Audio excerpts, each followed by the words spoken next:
அனைவருக்கும் வணக்கம். இன்னைக்கு நான் உங்களுக்கு ஒரு அழகான கதை சொல்ல போறேன். ஒரு காட்டுல பல குரங்குகள் கூட்டமா வசிச்சு வந்துச்சுங்களாம். குளிர்காலத்துல ஒரு நாள் ரொம்ப குளிரா இருந்துச்சாம். குரங்குகளால குளிர தாங்கவே முடியலையாம். கொஞ்சம் நெருப்பு கிடைச்சா சருகுகளை போட்டு தீ மூட்டி குளிர் காயலாம் அப்படின்னு ஒரு கிழட்டு குரங்கு யோசனை சொல்லிச்சான். நெருப்புக்கு எங்க போறது அப்படின்னு குரங்குகள் எல்லாம் யோசிச்சுட்டு இருக்கும்போது ஒரு மின்மினி பூச்சி மின்னிக்கிட்டே பறந்து போய்கிட்டு இருந்துச்சாம். அதை பார்த்த ஒரு குரங்கு, அங்க பாருங்க நெருப்பு போகுது அப்படின்னு சொல்லிச்சான். உடனே இன்னொரு குரங்கு அந்த மின்மினி பூச்சியை பிடிச்சிட்டு வந்து தரையில போட்டுச்சான். மற்ற குரங்குகள் எல்லாம் பக்கத்துல கிடந்த குப்பைகளை சேகரிச்சுட்டு வந்து மின்மினி பூச்சி மேல போட்டுச்சுங்களாம்.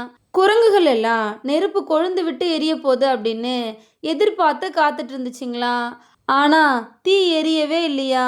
அப்புறம் குரங்குகள் எல்லாம் வாயால குப்பைகளை ஊதி நெருப்ப எரிய வைக்கிற முயற்சியில ஈடுபட்டுச்சுங்களாம்.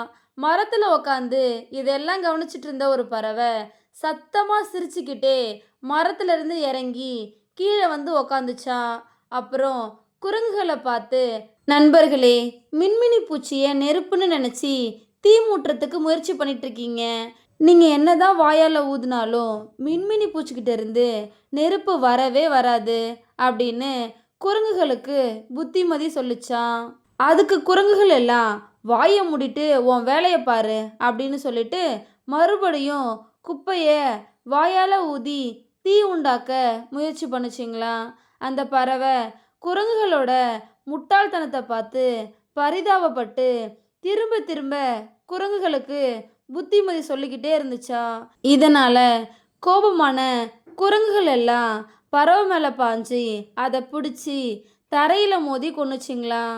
முட்டாள்களுக்கு புத்தி சொன்னா வினை நமக்கு தான். ஆனால் நம்ம லைஃப்பில் யாராவது நமக்கு நல்லது சொன்னால் இந்த குரங்குகள் மாதிரி உதாசீனப்படுத்தாமல் அதை நம்ம கேட்டுக்கணும். அதை தான் இந்த கதை நமக்கு சொல்லுது. இந்த கதை உங்கள் எல்லாருக்கும் பிடிச்சிருக்கும் நம்புகிறேன். இன்னொரு அழகான கதையில் நாளைக்கு சந்திப்போம். நன்றி.